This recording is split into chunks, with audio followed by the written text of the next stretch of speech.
Mis padres dijeron, haremos una Navidad pequeña, solo la familia más cercana. A la mañana siguiente vi fotos, había 38 personas. Incluso mi ex estaba allí. No respondí.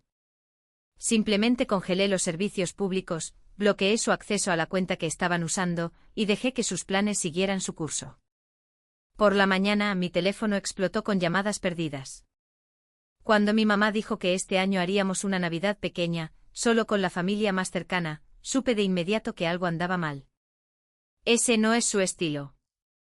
La palabra pequeño ni siquiera está en su vocabulario.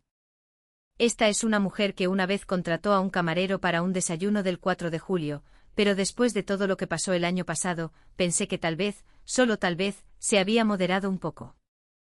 Le pregunté 3 veces distintas. Ella seguía repitiendo, solo nosotros. Incluso me hizo sentir culpable con alguna frase sobre cómo la familia es lo único que realmente importa al final, lo cual es hilarante.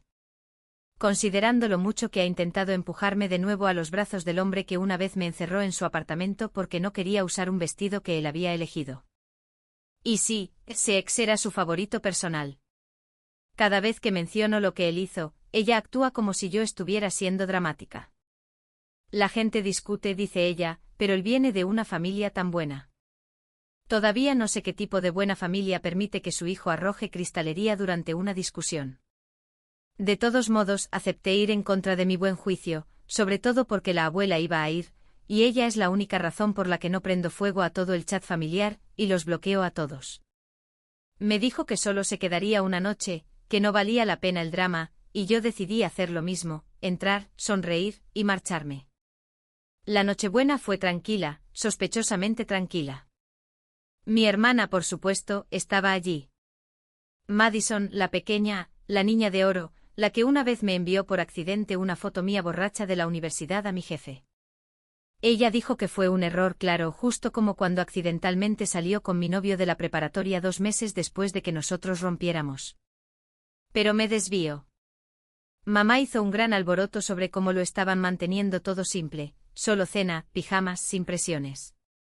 Pensé que tal vez estaban intentando compensar el pasado, o que quizás alguien les había hecho entrar en razón. Luego me desperté a la mañana siguiente y lo vi, una avalancha de historias de Instagram, fotos grupales, una mesa de buffet lo suficientemente larga como para servir un banquete de boda, mi ex, sus padres, amigos que no había visto en años, personas que sé que ni siquiera le agradan a mi familia. Personas con las que ni siquiera me hablaba, 38 personas en casa de mis padres, el lugar que había dejado a las 11 de la noche anterior. Deslicé la pantalla por cada publicación como si me estuvieran golpeando, y ahí estaba mi madre, al frente y al centro, riendo con mi ex como si fueran viejos mejores amigos. Madison había publicado un vídeo de ellos jugando a la charada. Mi ex estaba actuando Titanic. Mi mamá gritó Jack y aplaudió como una foca. Lo mejor de todo es que incluso habían etiquetado el evento, Navidad con los Bennett. Mi apellido. Ni un solo mensaje de texto para mí. Ni una llamada. Ni siquiera un falso UPS, se nos olvidó decirte. Lo habían planeado así.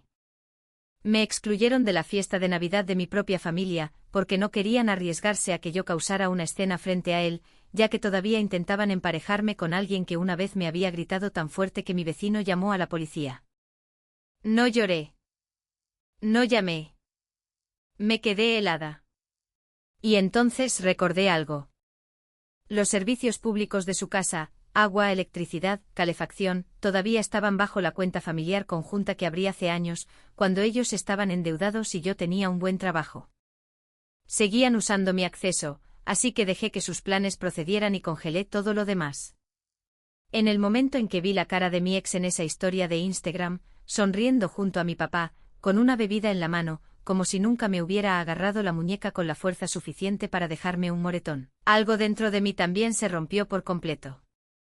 No era solo el hecho de que hubieran organizado una fiesta de Navidad completa a mis espaldas, sino que lo habían invitado a él. La única persona con la que sabían que no compartiría una habitación, y mucho menos unas vacaciones. Y lo que es peor, lo habían hecho a propósito. Porque durante años mis padres han tratado mi vida como una obra de teatro que están dirigiendo. Como si yo fuera un personaje que necesita seguir el guión que escribieron para mí, sé alegre, rica. Finge que las cosas están bien. Sonríe para las fotos.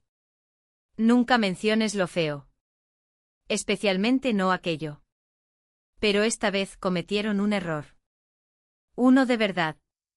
Verán cuando mis padres tuvieron problemas hace unos años, problemas financieros, de esos que hacen que la gente venda joyas en silencio y refinancie para hacer renovaciones, yo intervine. Trabajaba para una startup de tecnología financiera y tenía un ingreso estable. Y como ellos son pésimos con el papeleo y la tecnología, me ofrecía ayudarles a configurar sus cuentas de servicios públicos a mi nombre. Estuvieron agradecidos por exactamente una semana. Después de eso se convirtió en una cosa más que se suponía que debía hacer, pero nunca me quité de la cuenta. Simplemente lo olvidé. Hasta ahora. Inicié sesión en el panel de control y me senté allí, simplemente observando los números. El sistema de calefacción se había encendido exactamente a las 6 de la mañana, intentando calentar una casa de 5 dormitorios con techos abovedados y sin aislamiento. Imagino los ridículos pijamas de seda de mi mamá y su terrible costumbre de andar descalza incluso en diciembre. Tendría frío en minutos. Así que lo hice. Apagué el gas primero, luego la electricidad y después el agua. Cada uno tenía una pequeña casilla de confirmación. ¿Está seguro de que quiere hacer esto? Hice clic en sí 3 veces sin pestañear. Luego fui un paso más allá, cambié las credenciales de inicio de sesión, establecí un nuevo correo electrónico, una nueva contraseña y habilité la autenticación de 2 factores vinculada a un número desechable que creé esa misma mañana. Observé cómo la pantalla parpadeaba y se actualizaba. Para entonces, ya estaba hecho. Era cerca del mediodía. No oí nada. Ni una llamada, ni un mensaje de texto. Mis padres debieron asumir que era un corte. Probablemente les dijeron a todos que mantuvieran la calma. Madison probablemente intentó convertirlo en un momento de unión. Reunámonos todos en la sala y encendamos velas como en una película navideña. Pero yo sabía más. Sabía lo rápido que se propaga ese tipo de caos. El primer mensaje de texto llegó a las 12:41 de la tarde. ¿Quién es mi papá? Oye, se fue la luz. ¿Hay alguna posibilidad de que revises el inicio de sesión? Creemos que el sistema falló. 10 minutos después, mi mamá llamó. No contesté. Volvió a llamar, y luego otra vez, después desde un número diferente. Los bloqueé a todos. 1 hora después, Madison intervino. Bueno, ¿todavía tienes el acceso para los servicios públicos de la casa? Totalmente al azar, pero la calefacción está apagada y hace como 40 grados aquí dentro. Emoji de cara llorando a gritos. El emoji de cara sonriente y llorando casi me hizo lanzar el teléfono. No respondí. A las 3 de la tarde las fotos grupales se detuvieron. Las historias de Instagram desaparecieron. La gente empezó a irse. Reconocí las señales, la Navidad de los Bennett había fracasado oficialmente. Todavía ninguna disculpa. Todavía ninguna explicación por la mentira de las 38 personas. A las 4:30 de la tarde, la vecina llamó. Deben haberle rogado que lo intentara. La dejé sonar. Luego recibí un correo electrónico. Un largo y patético divague de mi papá pidiendo ayuda, diciendo que la comida se estaba echando a perder, que la abuela no se sentía bien y que no podían comunicarse con nadie en la compañía de servicios públicos. Y luego finalmente a las 5:22 de la tarde, un mensaje de texto de mamá. Charlotte, ¿qué hiciste? No, lo sentimos. No, por favor, ayuda. Solo esas 5 palabras. Apagué mi teléfono. Pasaron la noche así, fríos, mojados y avergonzados. Madison volvió a enviar un mensaje de texto más tarde, diciendo que las tuberías hacían ruidos extraños. Fue entonces cuando caí en la cuenta. Su generador de respaldo no había recibido mantenimiento en años. Papá siempre decía que no lo necesitaba. A medianoche volví a encender mi teléfono solo para observar el caos. La abuela me envió un mensaje de texto una vez, solo una vez. Decía, sé lo que hicieron. Estoy orgullosa de ti. Ese fue el único mensaje que guardé. Y entonces recordé algo, el año nuevo era la próxima semana. Y mis padres ya habían alquilado el mismo Lakeside Lodge que usan cada año. La reserva estaba a mi nombre porque la habían reservado usando los puntos de mi tarjeta en julio, cuando mamá me engañó con la idea de hacer algo especial para la familia. Ella pensó que lo había olvidado. Ella estaba muy equivocada. 2 días después del apagón navideño, la avalancha de llamadas telefónicas cesó. No porque se hubieran calmado, sino porque finalmente se habían dado cuenta de que estaban bloqueados de todo. Y sin ninguna disculpa a la vista, no sentí ninguna razón para desbloquearlo. Lo mejor de todo, sabía lo que venía después, Año Nuevo. Era la joya de la corona de mi mamá. Cada año lo convertía en una producción completa, atuendos a juego, juegos familiares, discursos de cuenta regresiva. El año pasado, trajo a un fotógrafo para fotos espontáneas con champán. Nunca le importó si nos divertíamos, solo que pareciera que sí. Y este año, tenían planes, grandes planes. La reserva estaba esperando en silencio en mi bandeja de entrada, exactamente donde la había olvidado. Un lodge junto al lago 3 noches, del 30 de diciembre al 2 de enero. 5 dormitorios, cocina completa, jacuzzi y una chimenea más grande que mi primer apartamento. Pagado con mis puntos de recompensa, reservado a mi nombre. Ahora recordaba. En julio me llamó llorando sobre cómo la familia necesitaba un reinicio y que este año debería ser diferente. Yo estaba ocupada, distraída, y dije que sí solo para terminar la llamada. Nunca había planeado ir, pero claramente ellos sí, porque la gente estaba hablando. Un viejo compañero de clase me encontró de la nada para preguntarme si era cierto que había vuelto con Brandon, mi ex, el abusivo. Aquel cuyo nombre no podía pronunciar sin estremecerme durante casi un año. Así que ese era el plan, atraparme en un pintoresco lodge, desfilarme frente a familiares y amigos, emparejarme con Brandon como si nada de aquello hubiera pasado. Como si yo fuera solo difícil y demasiado sensible. No querían una reconciliación, querían una oportunidad para una foto, un arco de redención para ellos. No lo iban a conseguir. Llamé directamente a la gerente de la propiedad. Le dije que había un cambio de planes y que necesitaba cancelar. Sin problema. La reserva estaba a mi nombre. Luego volví a reservar el lodge para las mismas fechas exactas bajo un alias diferente, usando los mismos puntos de recompensa. Incluso cambié el código de la llave a uno nuevo al que solo yo tenía acceso. Y como quería que supieran que esto no fue un accidente, envié un paquete a la recepción del lodge, programado para llegar la mañana del 30 de diciembre. Dentro del sobre había una tarjeta sencilla con letras negras en negrita. Intenta mentir para entrar en esta, mamá. El silencio no duró mucho. Alrededor del mediodía del 30, Madison envió un mensaje de texto: «Hola a todos, ¿tienen la información del lodge?» Mamá dijo que lo reservaste. Sin puntuación, sin disculpa, sin reconocimiento de lo que habían hecho. Luego otro: estamos aquí. Y el tipo de la recepción dice que no hay reserva. Casi pude imaginarla de pie en el frío con botas caras, sorprendida de que su nombre no abriera puertas mágicamente. El mensaje de mi mamá llegó después: «Charlotte, arregla esto ahora. Tenemos invitados». ¿Invitados? Claro que sí. Apostaría a que arrastraron a la mitad de la familia hasta allí, esperando que yo viniera arrastrándome para un arco de perdón de Año Nuevo.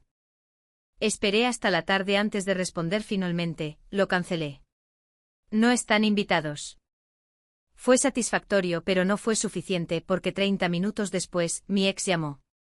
Su número parpadeó en mi pantalla por primera vez en más de un año. No contesté. Dejó un mensaje de voz, de esos en los que fingía estar calmado, pero no podía ocultar del todo la ira que había debajo. Dijo que estaba siendo inmadura, irrespetuosa, y que le debía paz a la familia. Como si lo que yo le debiera a cualquiera fuera silencio y obediencia. Lo bloqueé de nuevo, esta vez para siempre. Terminaron quedándose en un motel de carretera a 2 pueblos de distancia.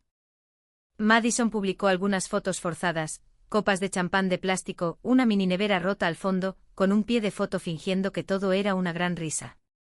Mi mamá intentó publicar una de esas citas de los recuerdos no se tratan del lugar, se tratan de las personas. Se veían miserables. Y yo pasé Año Nuevo en el pequeño apartamento de la abuela. Solo nosotras dos. Ella hizo sopa. Vimos una película en blanco y negro y ni siquiera nos dimos cuenta cuando el reloj dio la medianoche. Sin discursos, sin fotógrafos, nadie fingiendo. Chocamos las copas y ella dijo, «Sabes, tu madre ya estaba rota antes de tenerte». No dije nada de inmediato. Luego lo dije en voz alta por primera vez, «Creo que he terminado con todos ellos». Ella asintió y luego dijo algo que me hizo incorporarme, «Bien. Ahora ve y cambia las contraseñas bancarias». Vi a Madison husmeando en tus correos electrónicos el día de Acción de Gracias pasado. Y fue entonces cuando me di cuenta de que no se trataba solo de servicios públicos y vacaciones, todavía me estaban robando. El Año Nuevo llegó y se fue sin una sola palabra de mis padres. Ni una disculpa, ni un intento de hacer las paces, solo silencio, lo cual, viniendo de ellos, no era una señal de madurez. Era una señal de que estaban planeando algo. Solo se quedaban callados cuando estaban tramando algo. Tenía razón. La abuela me llamó unos días después de enero. Dijo que mamá estaba diciendo a todo el mundo que yo había robado el fondo de Navidad y que había saboteado el viaje familiar por despecho. Típico. Pueden incendiar toda la casa y aún así llamarme la incendiaria. Fue entonces cuando recordé lo que la abuela dijo en Nochevieja sobre cambiar mis contraseñas bancarias. Así que lo hice. O mejor dicho, lo intenté. Y lo que encontré hizo que el apagón pareciera un juego de niños. Cuando les configuré los servicios públicos hace años, también les ayudé a abrir una cuenta familiar para llevar un registro de los gastos del hogar. Se suponía que sería temporal, un puente hasta que se recuperaran.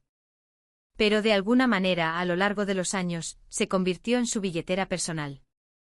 Mi nombre todavía figuraba como titular principal, lo que significaba que podía verlo todo. Inicié sesión y casi se me cae el café.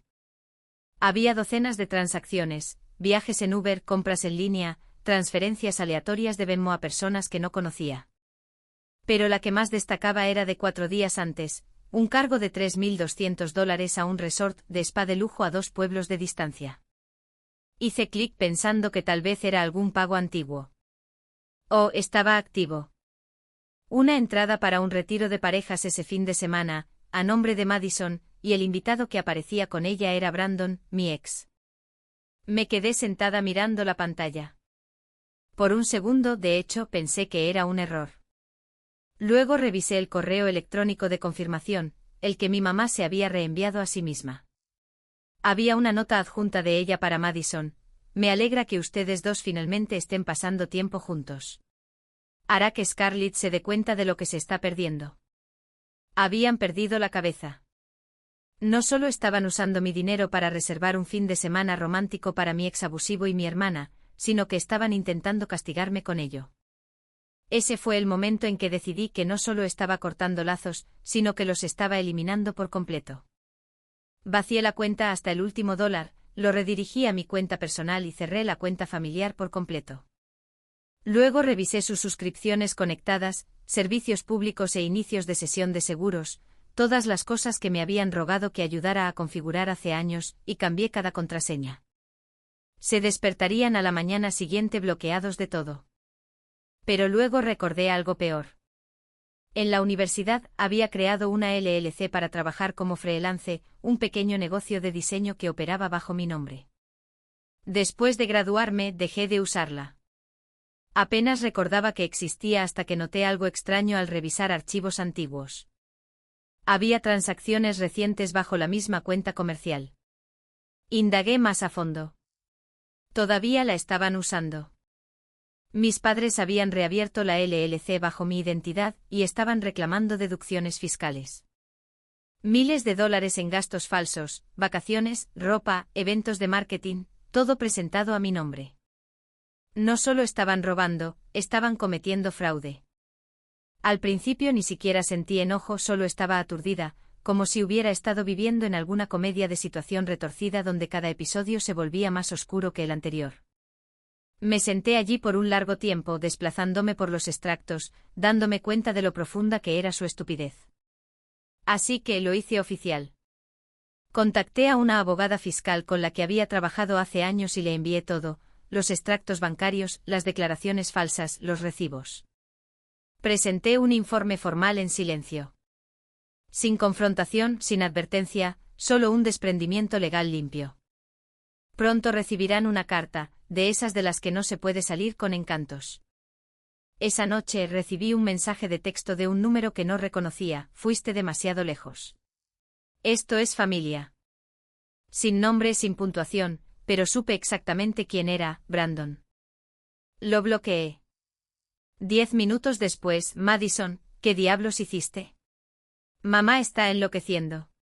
Estás arruinando sus vidas. No respondí. No estaba arruinando sus vidas, solo les estaba entregando el desorden que ellos mismos habían construido con sus propias manos. Pero entonces algo inesperado sucedió. Apareció un correo electrónico del banco. No era sobre la cuenta cerrada, era sobre la casa. La hipoteca, decía, figuraba bajo una propiedad conjunta, el nombre de mi papá y el mío. No recordaba haber firmado nada parecido. Pero cuando abrí el archivo adjunto al aviso, vi mi propia firma perfectamente falsificada. Esa fue la sorpresa. No solo el dinero, no solo la manipulación.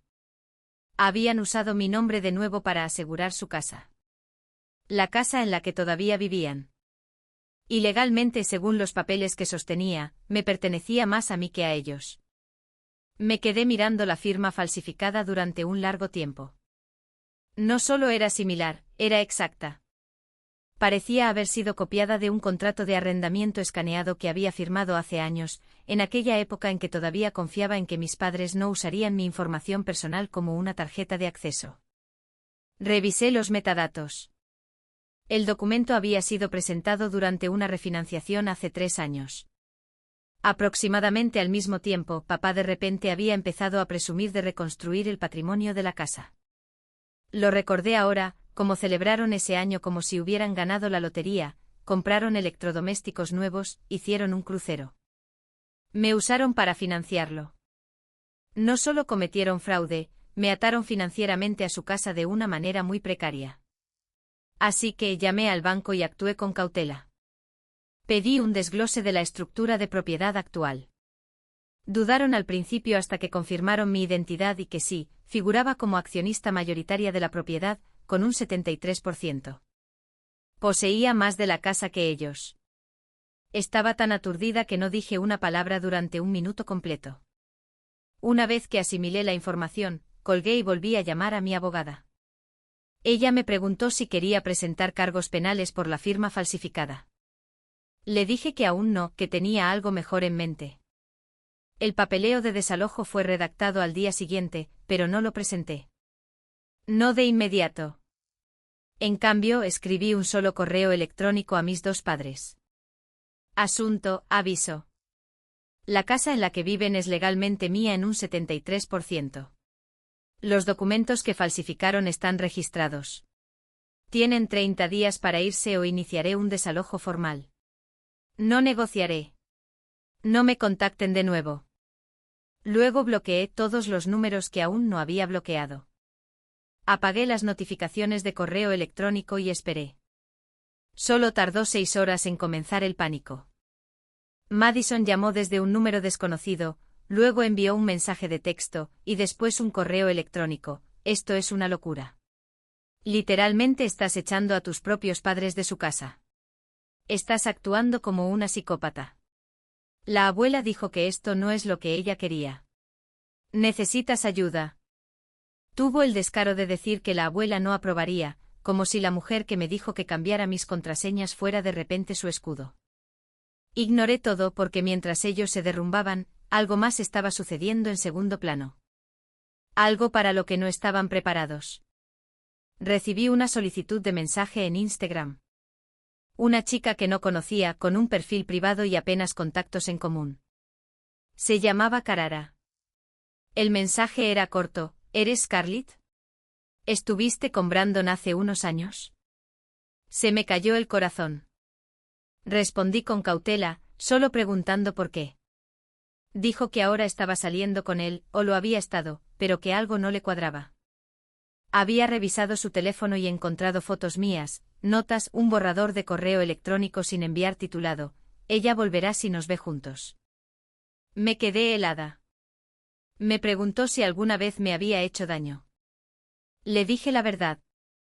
No todo, solo lo suficiente, como solía aislarme, como una vez rompió una botella contra la pared durante una discusión, y me culpó por provocarlo, como rastreó mi ubicación incluso después de que me fui. Hubo una larga pausa. Luego envió un mensaje final: «Gracias. Lo dejo hoy».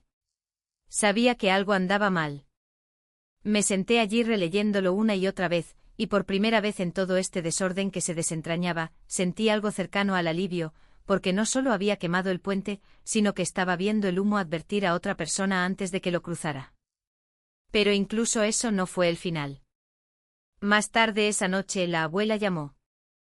Sonaba tranquila, pude escuchar algo detrás de su voz.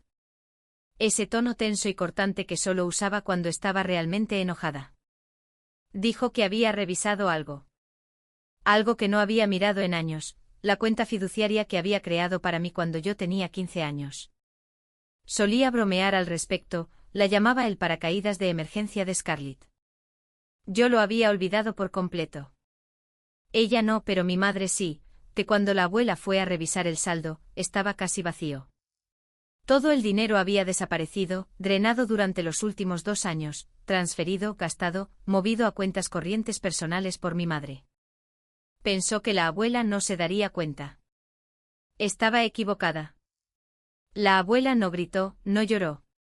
Solo dijo: «Abofeteado a tu madre 2 veces en mi vida. Creo que está a punto de ganarse una tercera».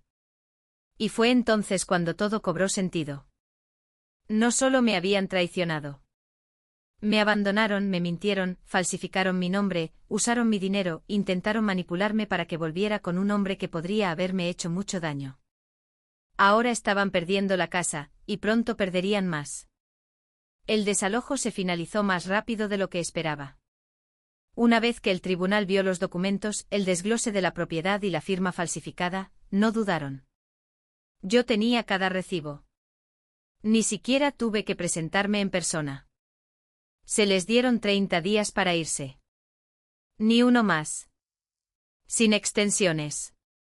Y no les dije una palabra durante todo el proceso.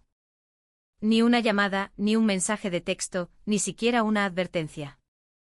Que se sorprendieran con algo por una vez.